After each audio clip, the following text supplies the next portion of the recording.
Pops? Yes, How are we're you? back. Anyway, as you can see on this video, Dahil ang tinitinda, no? yes, Mura we lang. are selling so many stuff, and basically most of them are mine. Yes, That's true. there's a tendency that you buy and buy without really understanding what you are buying, di ba, Jack? So, Anyway, yeah. yes, on this video, what we're going to give you is to give you the 10 tips, yes, to for maximize what you purchase. How do you, what are the things that you need to do in order that their effects or make you teach what products will be suitable for you. Diba? Okay. Ganon. So, basta magbibigay kami ng mga tips in order for you to at least optimize the value for your money. Oh, okay. So, shall we? Okay.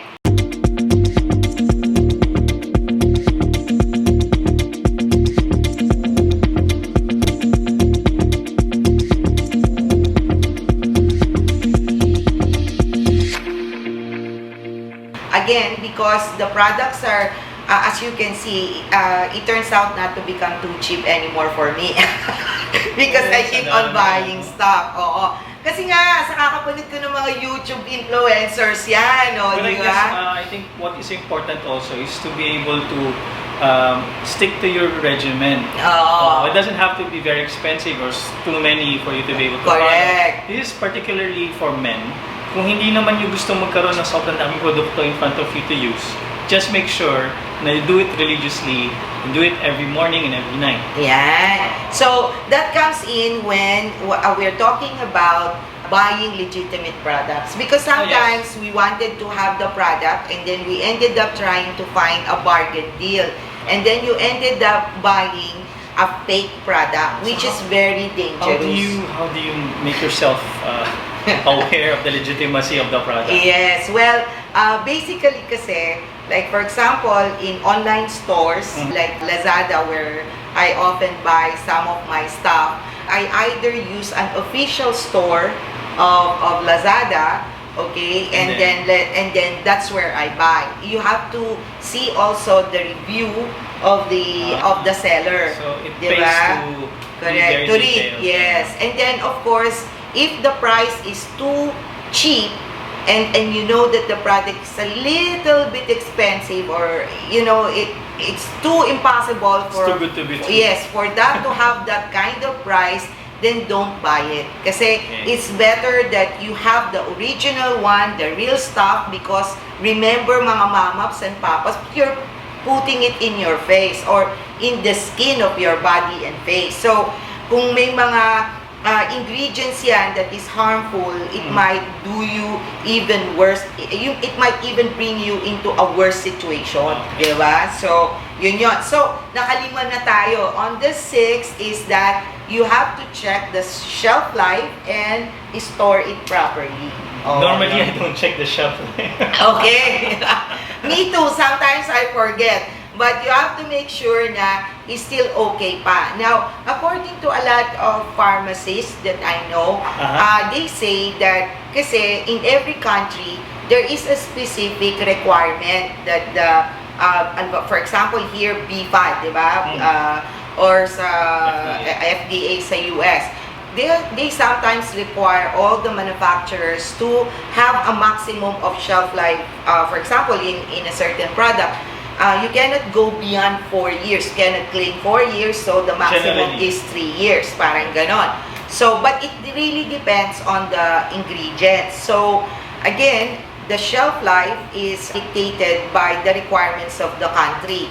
But they say, normally kasi, for example, if the product is actually can survive if in proper storage for 4 years, they cannot place 4 years because that is not the maximum requirement that the Food and Drug Administration office of that country allows them to place. So they will just place 3 years, but actually it can last up to 4 years. Normally, if you use it every day, so it should not last 3 years. Yes, but as they've said, it can extend up to 6 months.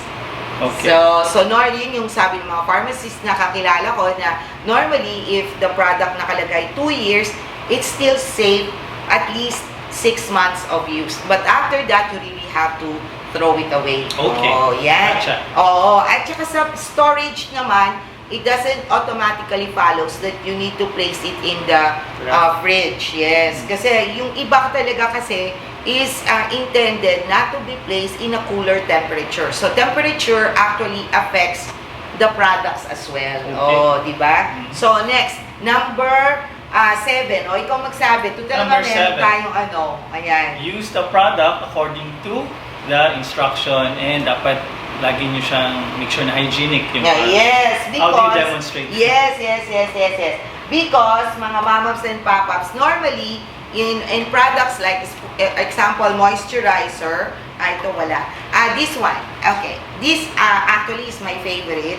Normally, it comes with the spoon or spatula. So, instead of your finger dipping into the main container, you have to use it. Hindi kasi sometimes you have dirt in your fingers, like of course, excuse me, you have to wash your hands when you apply the skincare, but still you cannot avoid, having dirt or contaminating the main product. So, you use a spatula or spoon, and then I normally wipe it dry, and then have a cotton with alcohol just to disinfect the So, at least, make sure it is hygienic. Ayan. So, next is, ang susunod naman is, how do you know how to apply it? Kasi, very important pala. Yes, because, mga mom-ups and pop-ups, when I started my journey in Korean skincare, medyo ako. What do you mean, Exaggerated. Oo, kasi instead of me starting on the basic routine, I started in the most complicated step, which is either 10 or, if my recollection, is 10 steps of Korean skincare routine. That is a problem. Kaya pagdating sa compliance sa lalaki, hindi pwede magsimula sa ganung complicated. Correct. So, kahit na ako noon, mga mamas and papas, masyado akong na-overwhelmed to the point na sometimes I don't even know if it's worth it. But honestly, the reason why I started skincare is kasi nagkaka-crow's feet ako sa eyes ko. So, and it really addressed the problem. Kaya lang, don't be like me. As I've said, start with the basic routine and just add certain things. Like, for example, as I've said, you do the double cleansing. Okay, so, and this one. So, and then, twice, you can do exfoliation, which twice a week. This one, I really love. The Manuka Honey. Talagang effective siya pagka ginamit mo siya ang soft ng skin mo. And then, also, then you can start with the toner. So, there are different kinds of toner, and for me, this is my favorite. And then, ang susunod is, you do the essence, and then the serum, and then blah, blah, blah. Now, if you cannot remember all these things, you sabi mo, oh my gosh, the simplest way is you check on their consistency.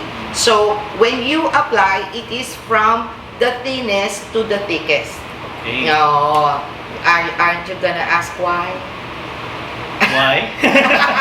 Ano sa tingin mo? Sige nga, you try to guess. Kasi syempre, pag nagsimula ka dun sa pinakamalapot na consistency, mahirap mag-penetrate yung... Oh, galing naman! Yeah. Yes, because of course, you want the... pagka thickest consistency, na-block niya na yung pathway going down.